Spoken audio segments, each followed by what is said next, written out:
Hi, all. Thanks so much for joining us. We've got an amazing conversation planned up for today. We're going to be talking all things AI, tech, and DEI, and have some of my favorite folks on to talk about the topic.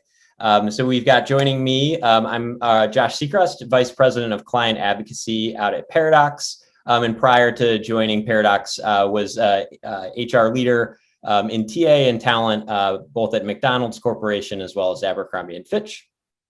Joining me is Heather Myers, Chief Psychology Officer out at Traitify. Can't wait to talk to you about your amazing assessment, a great partner to us, as well as Athena Karp, CEO at HiredScore and one of the premier thought leaders within the space. Thank you both for joining. Thanks for having us, Josh. Cool. So this is, we've got a lot of ground to cover. So I'm just going to set maybe some ground rules for where we are going to be speaking, maybe where we're not going to be speaking, just because DEI is obviously a big space. And there's a lot to cover even just on the tech side of it. So first off, from a strategic point of view, we are focusing here on mostly recruiting and hiring with a little bit of how that can extend into the internal processes. I know Athena has some really great tools there within her technology, as does Heather. And then it's really looking at technology as a complement and tool in your toolkit within your DEI strategy, not as the silver bullet. So we're going to be talking to that pretty specifically as well as we move our way through talking about this. Because we think it's a kind of an exciting time to be able to leverage technology. But the goal of this session is not to say that this can solve DEI, just that it's going to be an important part of your strategy. So as a part of us kind of getting into this, I'd maybe share my experiences most recently at McDonald's, where I got to participate in us building out our DEI strategy and sit on the employee council to develop that strategy. And what we were seeing over the last year, 2 years, was just this excitement around the innovations in the tech space, from the language we can use in job descriptions to how we were sourcing and getting more accurate with that, to the data that we were being able to start to collect to get smarter, to the tools that we could leverage to make really elegant, personalized experiences, no matter where you are coming in from, to how smart we were able to be as we were starting to think about selecting talent and onboarding talent. So maybe the first question, Athena, like, there just seems to be so much exciting stuff happening. There's so many innovations, so many different ways for DEI to benefit from this HR and TA tech. I guess, why is that? What have you seen, and what's the biggest changes you've seen over the last few years? Yeah, it's a great question. I think the kind of increasing mandate on recruiting and talent management to be a key stakeholder and driver of these business goals. I think we've seen companies verbalize publicly their commitments in a much more kind of clear, transparent, and quantifiable way, actually committing to numbers. X% of our workforce will be, male, female split by 2030. And X% of our workforce is going to mirror, double the ability to mirror our local populations we serve by 2025. So I think, Josh, adding numbers and clarity to that which previously was, we want to do better. Every year we want to do better. We want to close the gaps.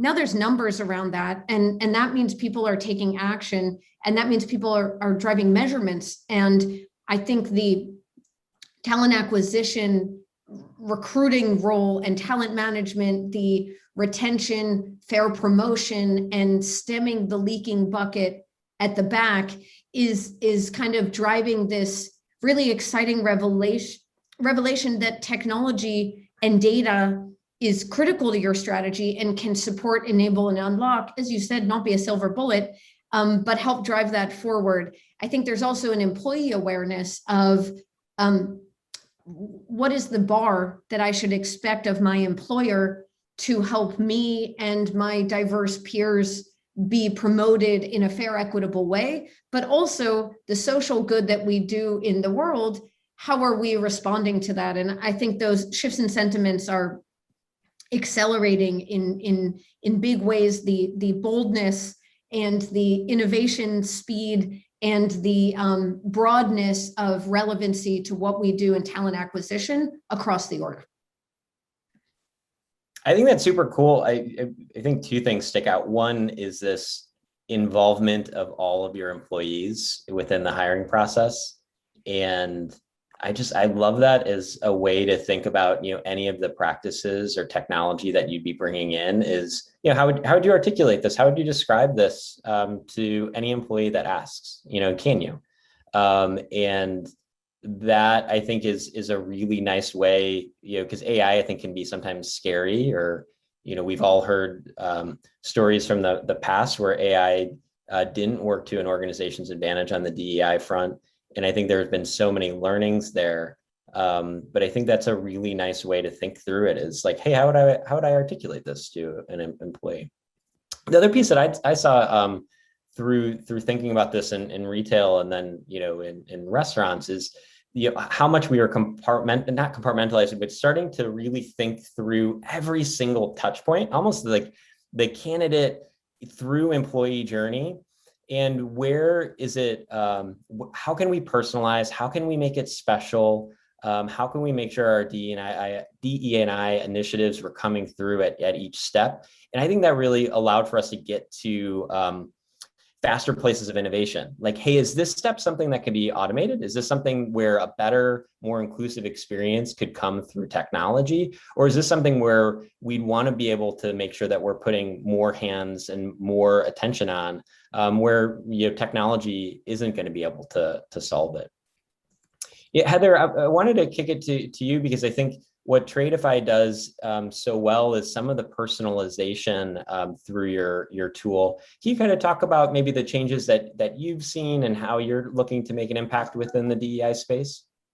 Yeah, absolutely, Josh. I think that it's so important to remember that we need to, in organizations, I think, are realizing this more and more as they're beginning to really think about what's working and what isn't in their DEI strategies. And that is, we need to make sure that the entire experience, from the application process to onboarding to learning and development, growth, team building, is something that is personalized to the individual. And it also has to be something that they find interesting and engaging and they actually want to do. You can have all of these processes that are, very structured and available to everyone. And if no one wants to do them, then there's no point. So at Traitify, as a tech partner, who is an assessment company that works with a lot of partners who are in the AI space as well, we really focus on trying to do our best to make our piece of the candidate experience fun, interesting, engaging, and personalized. So the biggest thing that candidates don't like is being ghosted. Who does? Nobody wants to be ghosted. You don't want to apply for a job and then never hear one way or another. Oftentimes, you don't even know if they got your application. And so that's something that was really important to us as we're putting the assessment in place, which is also, a mobile first assessment. So you can do it on any device and it's visual based. So it's fun, it's engaging. And then there's a feedback piece. So you can give your candidates actual feedback and feedback that's personalized to them. Hey, thank you for taking this assessment. Here are your strengths. They hear something back. They feel good about that. It gives them, they feel like they've been valued and they have some good feedback from the process itself. And then they're less likely to be disgruntled about the whole process because they feel like they've been seen and heard and they're being acknowledged for the things that they, some positive points. And I think that's so important in building this. And then throughout the experience, so once they're onboarded and now you've got this team, and often it's a team that's very diverse in a lot of different ways. And you want to build up their ability to be able to work together as a team. And that's where at the end, once someone's onboarded, we have an Engage tool that provides team building tools and learning and development tools. So they're all personalized to the individual to the teams. And so you really can get this personalization process to help through all of these phases of your process. And I think that is what we're seeing, is people asking for that. So we're seeing our customers want a process where they can give something back to the candidates. You know, they want to have something to do with it after. How do we grow these people? How do we build better teams? How do we get them to work together once they're here? And that's something that I'm seeing much more of a request for over the last couple of years than we had seen before. I think it's really, really interesting to that point on personalization. I think, you know, maybe you rewind 7-10 years ago, and there was this tension between time and being fast, and handling volume of applicants, and being able to personalize that experience. And it seems like what Traitify and some others are starting to do is be able to do this thing at scale that still feels really personal and warm and inclusive, no matter who you are. And this idea of, oh my gosh, giving candidates feedback, giving new employees feedback. But again, doing it at scale and being able to have that ability, I think kind of welcomes all people in. I think it's a key point that you're touching on too, is this, like, for TA tech to really work and do what you want it to do, you have to be deliberate about like what goals you're setting out to address. And I think that comes from the tech providers as well. We should be able to articulate to you, where we fit within the maybe your DEI strategy, and how our tech can help support. From a Paradox perspective, for those who aren't familiar with Paradox, we're a conversational AI. So think of us as almost this layer of communication that's taking a candidate all the way through a hiring process. So from the time they engage with us on your career site, to applying, to asking questions, to getting scheduled through an automated way, to even onboarding and hiring and getting an offer, we're able to automate a lot of that experience and be able to provide not only a personalized experience throughout the journey, but also one that is fair and equitable at scale. And so that's the place where we'd really, as we go into a toolkit, feel that we're able to play and help and support through this standardization to make sure that how you're engaging with our assistant Olivia is fair and equitable. Athena, we partner a lot. Really want them to be able to hear about HiredScore and all the amazing work you're doing. You actually have a suite of DE&I products, and also are just a leader in the space of how you're using data to be able to inform teams. Can you share a little bit about HiredScore and your approach? Yeah. So it's interesting because we set out, when I started the company 8 years ago, to say, how do we use algorithms to make hiring more fair and efficient? And it's that beautiful intersection of, we want the efficiency, but not at the cost of fairness. And we always want fairness, and where it can bring efficiency, that's a double business win.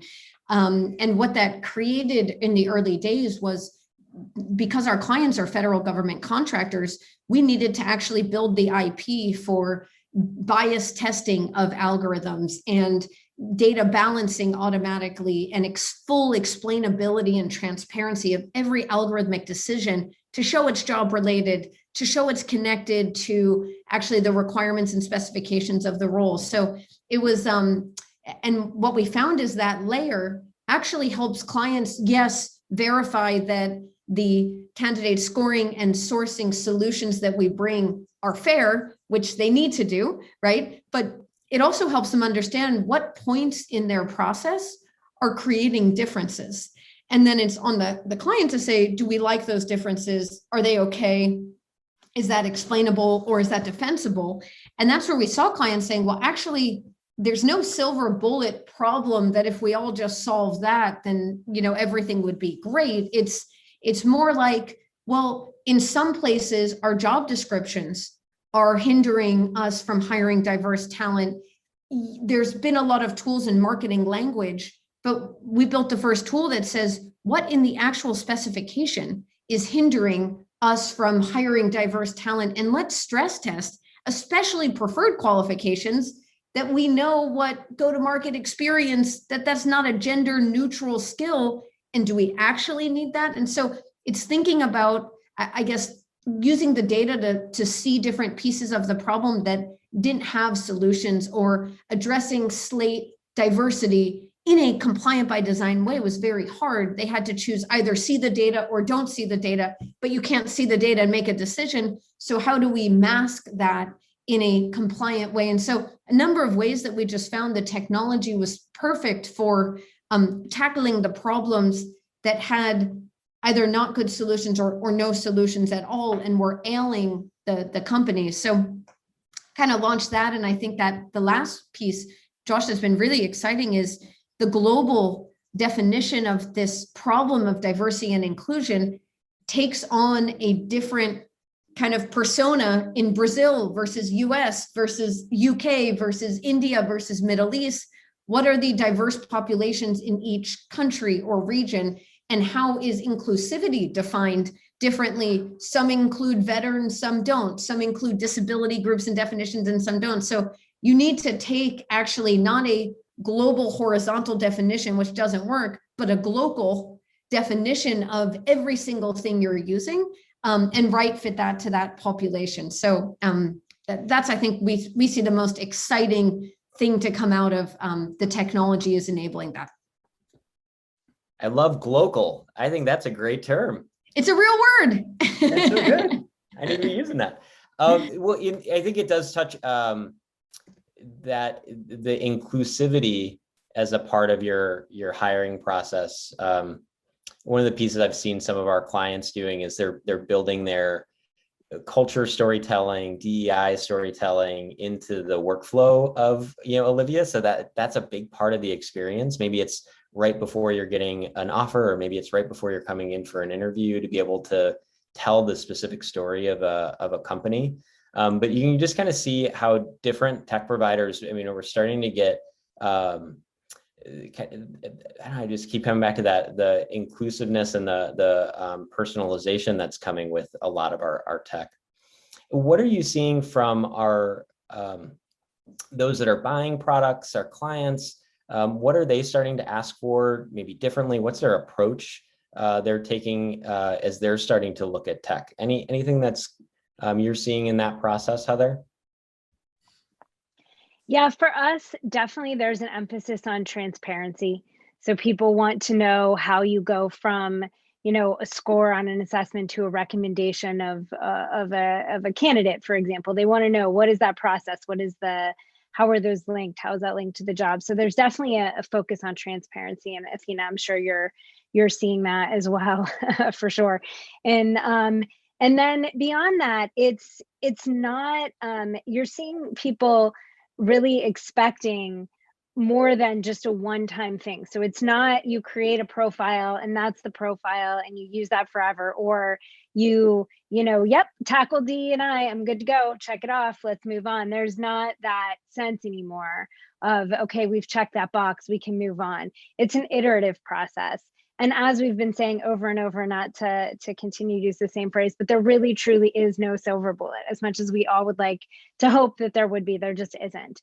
And so understanding that, as tech gets better, as the people like Athena, like myself, like you, Josh, as we create products, as we see what's working, what isn't, we change them, we grow. Like that is, I think, what our customers are demanding and requesting, more so than before, where it was just, they just wanted the solution and you to tell them what it was and be done with it.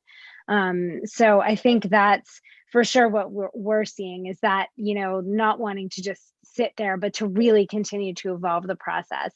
And Athena, I'm curious as to kind of what you think about that as well, because I'm sure for you, that's true. Well, technology moves faster than laws, right? Yeah. And I'd say the number one most important thing for the clients we work with is that our technology, in moving fast, right? They want a next gen solution that continues to stay atop of its technical game, but it's always doing that in a mindful, cognizant, pre-built for laws manner.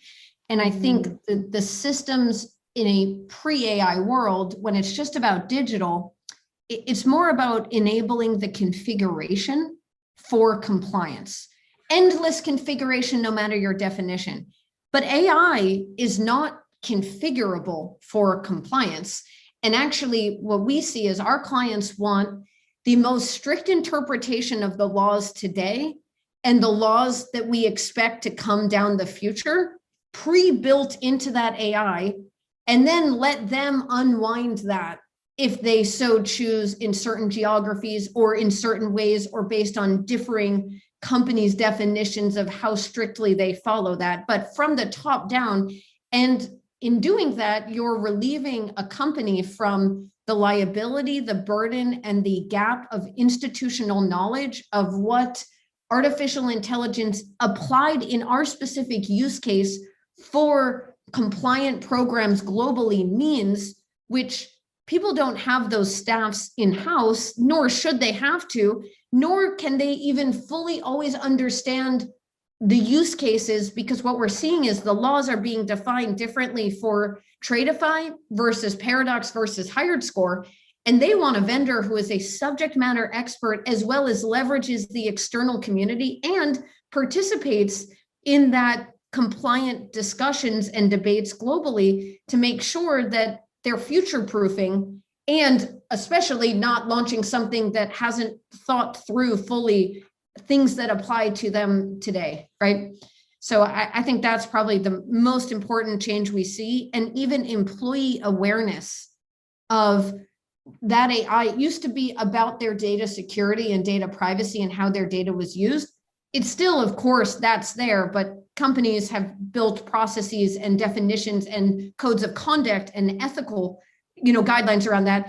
But about how the AI works and how it's tested, there's even employee awareness of that. And I think that's a new frontier. How does a head of HR, a global head of talent, explain to employees these AIs that they're used, how they're mitigated for bias?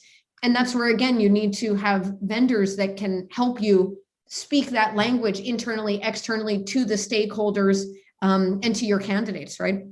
Yeah. It's a cool point from both sides. I mean, you should be looking for vendors that have that expertise and be able to display that pretty early on within the cycle.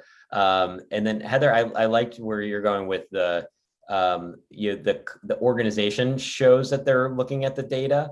So I think sometimes there's the onus on the company, which certainly, we take some responsibility, but then from the vendor side, being able to see how a vendor's learning and growing from the information they're coming in and being able to recommend best practices or be able to share that. One of the pieces I would always look for from vendors was like how stretchy they were, right now, as well as, their roadmap into the future. So, I would always push to see their roadmap and how they were growing, how they're expanding, how that could continue to like help me within my process. The other piece that I thought was a change probably in the last few years that I think is really exciting is starting to bring in my DE&I leads or counterparts into the buy process sooner. So, giving them exposure to some of the like super early demos and getting their thoughts. Is that something that the two of you have seen? And what's the best approach to bringing in your DEI partner if you're a TA lead? Yeah, we've definitely for sure seen more of that. Even if they don't necessarily bring in that person to that meeting, the DEI kind of leads are consulted, and shown like sometimes there's a video of the demo or something like that, and then they often will send questions our way.